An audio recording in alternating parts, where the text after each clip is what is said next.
Kalau kita minta nih sama Rasulullah, kira-kira Rasulullah akan memenuhi enggak? Kemudian Rasulullah minta ke Allah. Kalau yang minta Rasulullah, Allah akan menolak enggak? Ini disebutnya dengan tawasul. Tawasul. Betul. Jadi yang kedua sebetulnya al-azab, surat al-azab di mana Allah malaikat disebut Nabi. Makanya bulan ini adalah bulannya Rasulullah. Pada bulan ini perbanyaklah baca sholawat. Kalau pada bulan Rajab kita perbanyak baca istighfar, di bulan Sya'ban kita perbanyak baca sholawat, besok Ramadan adalah bulan Quran, perbanyak baca Quran. Itu yang kedua. Yang ketiga, Sya'ban juga disebut sebagai hari rayanya malaikat. Kenapa disebut hari raya malaikat? Karena malaikat senang luar biasa namanya disandingkan kepada nama Allah di dalam ayat innallaha wa malaikatahu. Digandeng. Saking senangnya malaikat itu karena namanya digandeng kepada Allah, mereka bergembira. Maka bulan Sya'ban itu disebutnya hari raya para nyaris kan nggak ada ayat-ayat lain kalau gandengan namanya dengan nama ya. Itu diantara bagian bulan Sya'ban. Masalah nisfu Sya'ban saya bahas sedikit biar nggak salah paham. Nisfu Sya'ban tentang dalil-dalilnya memang banyak yang dhaif, bahkan maudu ada yang masuk banyak. Pada zaman Rasulullah, Rasul menghidupkan malam nisfu Sya'ban itu dengan berbagai macam cara, ya kan? Para sahabat juga, cuma nggak rame-rame.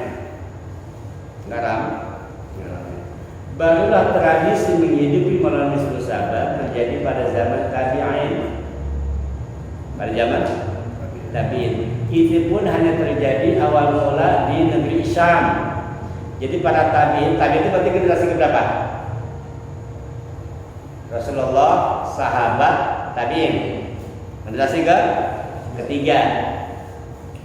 Pada zaman tabi'in, karena banyak hadis-hadis tentang kemuliaan malam nisfu Sya'ban, akhirnya mereka mengkhususkan malam nisfu Sya'ban, menghidupkan malam nisfu Sya'ban.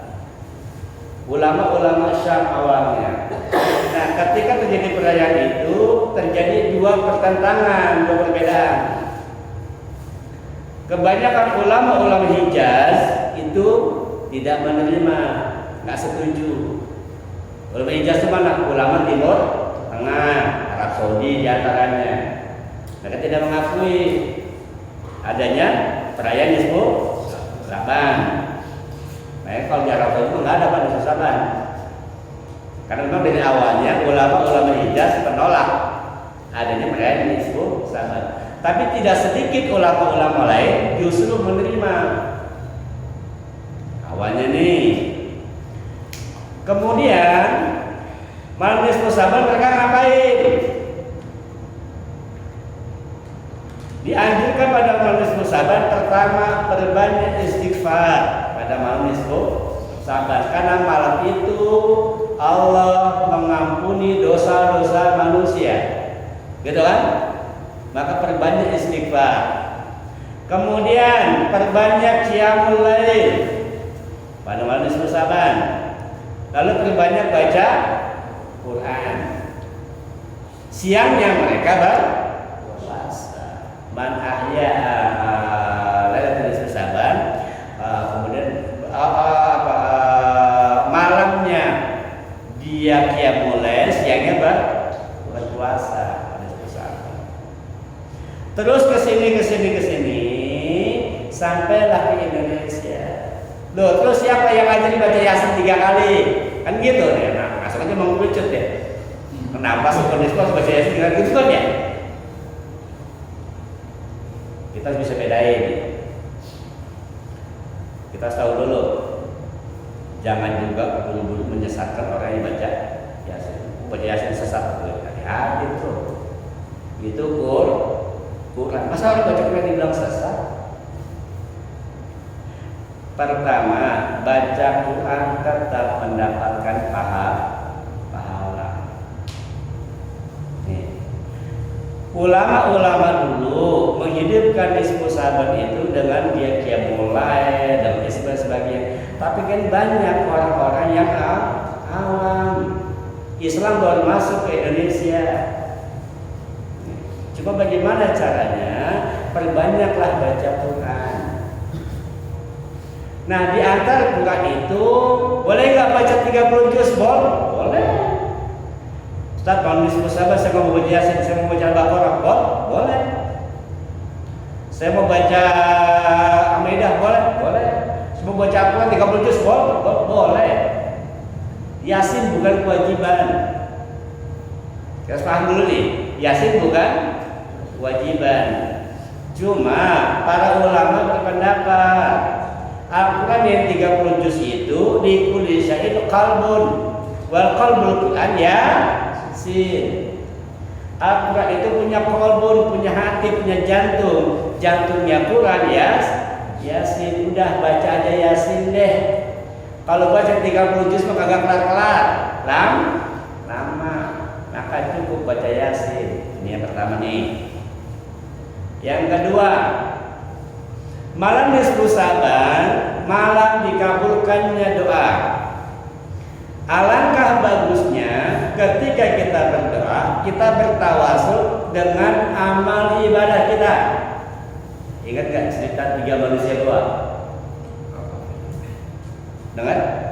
Ketika ada 3 orang terjebak di dalam mulut gua, nggak bisa ngebuka, akhirnya mereka bertawasul dengan amalnya. Ya Rabb, saya pernah berbakti kepada ibu saya pernah kasih makan ibu saya. Kalau memang ini jadi amal soleh, tolong buka pintu ini batu di gua ini. Biasa seperti itu. Dia bertawasul dengan amal ibadah. Nah, kalau kita ingin minta kepada Allah, alangkah baiknya kita beribadah dulu, bertawasul dulu. Tawasul dengan Quran, kita tawasul dengan Yasin. Ya Rabb, dengan bacaan Yasin ini sebagai tawasul saya minta dikasih umur yang panjang, dikasih rezeki yang cukup. Boleh nggak bertawasul dengan bacaan? Jadi besok kalau ada orang baca Yasin jangan disalahin dulu, jangan kadang-kadang Pak ada orang baca Yasin kagak, nggak demen baca Quran nggak bisa. Ada ngomong itu, wah pas banget sudah. Emang dasarnya nggak mau ngaji, emang dasar mas baca Quran. Ada ngomong, oh tuh nggak boleh baca Quran. Wah ini, lah pasnya nggak tahu gitu mah. Buat alasan seperti itu. Nah, yang jadi masalah buat kita adalah orang baca Yasin itu Quran pasti ada pahalanya. Kalau kita kata orang baca Yasin sesat, hati-hati, kita tidak menyesatkan. Boleh nggak baca Yasin? Boleh. Kalau perlu jangan Yasin, besok Saban di sini. Ya Mas Bayu, 30 juz. Bubar.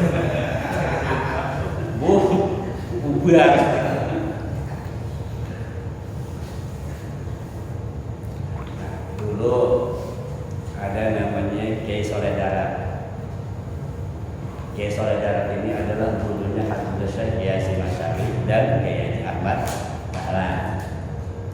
Sekali lagi, Kiai Soleh Darat gurunya Kiai Hasyim Asy'ari, pendiri NU, Kiai Ahmad Dahlan, pendiri Muhammadiyah, itu ngajarin dulu.